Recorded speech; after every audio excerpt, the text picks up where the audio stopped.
दैनिक समाचार से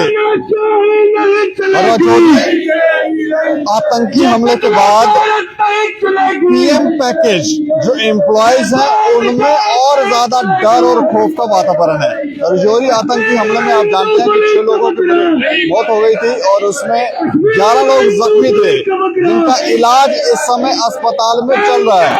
लेकिन उस आतंकी हमले के बाद पीएम पैकेज जो एम्प्लॉयज हैं जो लगभग 200 दिन से 200 दिन से ज्यादा इनको हो गए हैं, 230 दिन तक हमें लगता है कि प्रदर्शन करते हो गए हैं। 8 महीने से इन लोगों की सैलरी भी रोकी गई है और इनको जो थ्रेट परसेप्शन है उसको लेकर आज ये लोग जो जानकारी इन्होंने हमें दी, ये कह रहे हैं कि आज ये पत्र लिख रहे हैं प्रधानमंत्री नरेंद्र मोदी को, एलजी साहब को और होम मिनिस्टर को पत्र लिख रहे हैं कि उनको थ्रेट्स हैं, उनको मारने की धमकी है और आतंकी उनको जिंदा नहीं छोड़ना चाहते, क्योंकि पहले भी जो लोग कश्मीर में गए तो उनका आतंकियों ने वहां पर क्या हाल किया, उनको मौत के घाट उतार दिया। तो उसके बाद से ये लोग यहाँ पर प्रदर्शन कर रहे हैं, कोई सुनवाई हो नहीं रही है।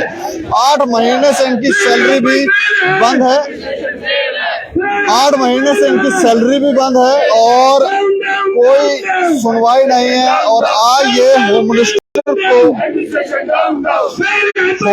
को इसके अलावा एलजी साहब को, उपराज्यपाल साहब को और प्रधानमंत्री को यहाँ पर इनको जो थ्रेट परसेप्शन है उसको लेकर लेटर लिख रहे हैं। ये तस्वीरें हम आपको रिलीफ कमीशन ऑफिस से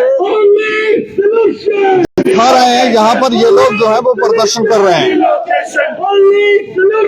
कल भी राजौरी में रात को जो तस्वीरें आई, वहां पर एक वीडियो वायरल हुआ जिसमें लोग वहां पर कह रहे थे कि 3 आतंकवादी हैं, संदिग्ध लोग हैं 3 जो बाइक पर जा रहे थे। उस बाइक का नंबर भी नहीं था, नाका तोड़ के भागे थे और वो लोग उनका लोग पीछा कर रहे थे। पुलिस के अधिकारी भी जो थे पीछा कर रहे थे लेकिन वो उनको मिले नहीं और वो तस्वीरें देखकर भी हैरान हो गए। सभी लोग हैरान हैं कि आखिर राजौरी में क्या हो रहा है और क्या जम्मू कश्मीर की स्थितियां सच में कंट्रोल है या नहीं। और यहाँ पर ये लोग जो है पंडित है वो लोग डर गए हैं और अपनी इनकी जो मांगे थी वो तो मांगे नहीं गई। लेकिन अब यहाँ पर एक बार दोबारा से प्रदर्शन भी कर रहे हैं और साथ में प्रधानमंत्री नरेंद्र मोदी, उपराज्यपाल मनोज सिन्हा और गृह मंत्री अमित शाह जी को ऑनलाइन पत्र लिख रहे हैं।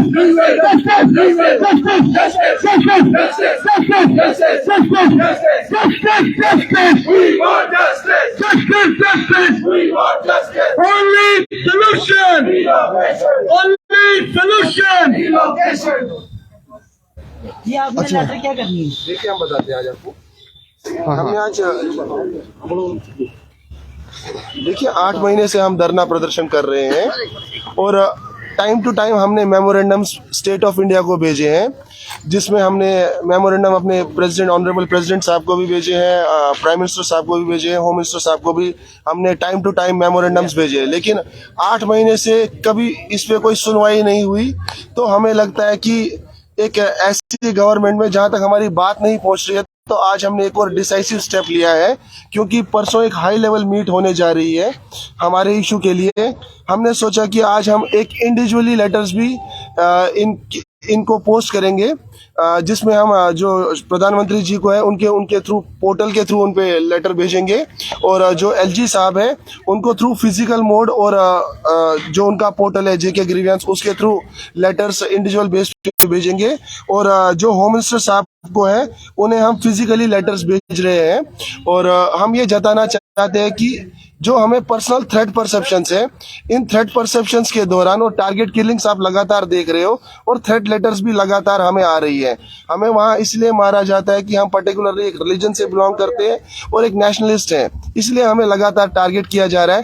और इसी का रिसेंट एग्जाम्पल आपने राजौरी में भी विटनेस किया गया है कि जहाँ पे जो टारगेट किलिंग का पैटर्न था वो सेम रहा।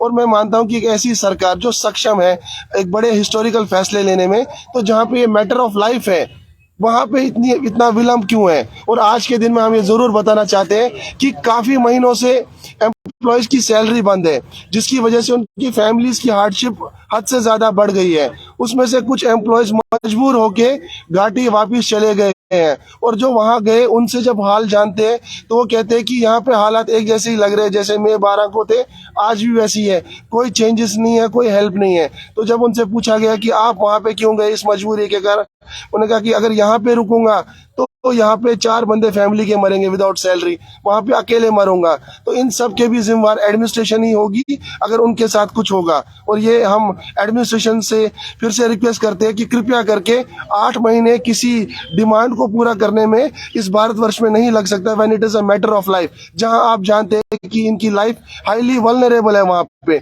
आपको एक डिसीजन के साथ आना पड़ेगा। इसमें जो आपका डिसीजन होगा, आपके डिसीजन में होना चाहिए कि दैट आप इंश्योर करेंगे इनकी लाइफ, इनकी सिक्योरिटी, इनकी सेफ्टी। इसके बावजूद आपको और केस बताना चाहते हैं, हमारे बीच कुछ एम्प्लॉयज ऐसे हैं जो डेथ बेड पे बैठे हुए हैं अभी। उसमें एक रिसेंट किलिंग चांदजी भट्ट की हुई और कुछ एम्प्लॉयज बिल्कुल डेथ बेड पे हैं। गवर्नमेंट ने उनको भी ह्यूमैनिटेरियन ग्राउंड से नहीं देखा है। मैं आपको अभी कुछ फिगर्स दिखाता हूं। ये देखिए, government of Jammu and Kashmir director school education, इसमें से भी कुछ लोगों को पीएम पैकेज एम्प्लॉयज को एक बार कैमरा की तरफ दिखाएं। सिक्योरिटी ग्राउंड्स पे ट्रांसफर किया गया है। ये देखिए, इसमें लिखा गया है कि उन्हें डिस्ट्रिक्ट जम्मू में ऑन सिक्योरिटी ग्राउंड्स में ट्रांसफर किया गया है। ये पीएम पैकेज एम्प्लॉयज है। तो हम ये मानते हैं कि अगर आप इनकी जान बचाते हैं तो आपके पास एक वे आउट है दूसरों की जान बचाने के लिए। हम भी उसी वे आउट को आपसे मांग रहे हैं कि कृपया करके हमारी जानों को इन्हीं ग्राउंड्स पे बचाइए। जब वहां के हालात ठीक हो जाएंगे, जब घाटी को आप टेरर फ्री जोन कर देंगे डिक्लेयर, उसके बाद एक प्रॉपर रिहेबिलिटेशन प्लान बनाएंगे, तब जाके तो हम बच सकते हैं। अदरवाइज ये एक एक्सपेरिमेंट है जो लगातार फेल होता हुआ नजर आएगा, जिसमें और भी किलिंग्स होगी, और मुझे लगता है उस टाइम पे स्टेट ऑफ इंडिया एक मुश्किलों का सामना करेगी। जो पत्र आप लिख रहे हैं, एक बार आप कैमरा पे दिखाएंगे कौन सा पत्र आप लिख रहे हैं? वाली खड़ी हो जाएगी, पूरा टाउन कर दो, पूरा साथ में कर दो। देखिए, भाई एक कैमरा पे दिखा दें। सारे बराबर। इसमें मेन हाईलाइट यही लिखा है कि हमें अपनी थ्रेट परसेप्शन से वहां पे जो टारगेट किलिंग्स हुई है on the basis of religion and nationality और आपके पॉलिटिकल बिलीफ्स को लेके, जब आपको मारा जाता है तो आपके पॉलिटिकल बिलीफ्स का तकाजा दिया जाता है कि आपको इसलिए मारा जाता है। और जब हम अपनी सिक्योरिटी पॉलिसीज वहां पे देखते हैं कश्मीरी पंडित या हिंदूज की, वहां पे उन पॉलिसीज पे आज के दिन पे हमें भरोसा नहीं है, क्योंकि अक्टूबर 21 में जब दीपक चंद जी और सुपिंदर कौर की हत्या हुई थी, उसके बाद भी लगातार ये कहा गया था कि हम सिक्योरिटी को टाइट कर देंगे, लेकिन उसका कोई फायदा नहीं हुआ। मई 12 के बाद टारगेट किलिंग्स का सिलसिला बढ़ता ही रहा। गवर्नमेंट ने कोई भी ऐसा कदम नहीं उठाया जिससे एम्प्लॉयज में कॉन्फिडेंस वापस ला सके। आज के दिन में एम्प्लॉयज एक हाई थ्रेट परसेप्शन में है, हाई फियर साइकोसिस है। उन्हें पर्सनली थ्रेट परसेप्शन है कि अगर मैं वहां जाऊंगा तो मुझे मार दिया जाएगा।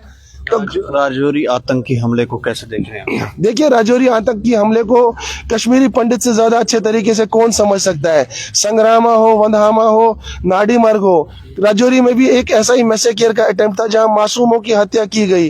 रात को कोई गनमैन आता है और अंधाधुंध फायरिंग कर देता है, जिसमें वो छोटे बच्चों को भी नहीं देखता। तो एक इंसानियत को शर्मसार करने वाली घटनाएं लगातार सामने आ रही है, टारगेट किलिंग्स लगातार सामने आ रही है।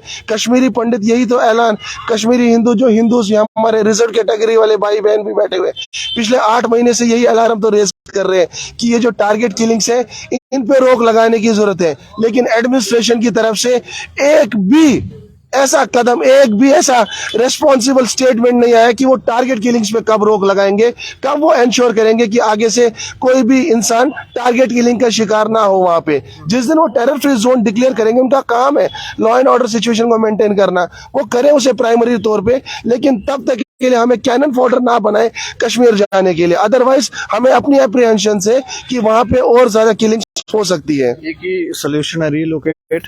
देखिए, रिलोकेशन को इन्हें मोल्ड करने की जरूरत नहीं है। रिलोकेशन का बहुत सिंपल सा मीनिंग है कि इसे तब तक के लिए इन विक्टिम्स को उन परपेट्रेटर से दूर रखा जाए जब तक के हालात ठीक नहीं हो जाते, जब तक आप नहीं डिक्लेयर करते टेरर फ्री जोन हो गया है कश्मीर घाटी, आप तो बोलते हैं कि नंबर 3 डिजिट से 2 डिजिट में आ गया। अब मैं मानता हूं सक्षम है कि आप इसे 0 कर देंगे। जिस दिन 0 कर देंगे, इंश्योर करेंगे हमारी सेफ्टी एंड सिक्योरिटी, इंश्योर करेंगे हमारी लाइफ, हम वापिस जाएंगे। हम 12 साल से वहां काम कर रहे थे, लेकिन आज इन्होंने हमें धरने पे बिठा के, हम मजबूरन धरने पे बैठे, हमारी सैलरीज बंद करके हमें हैंडीकैप कर दिया है, हमारी फैमिलीज को हैंडीकैप कर दिया इन्होंने। शुक्रिया हमसे बातचीत। Thank you.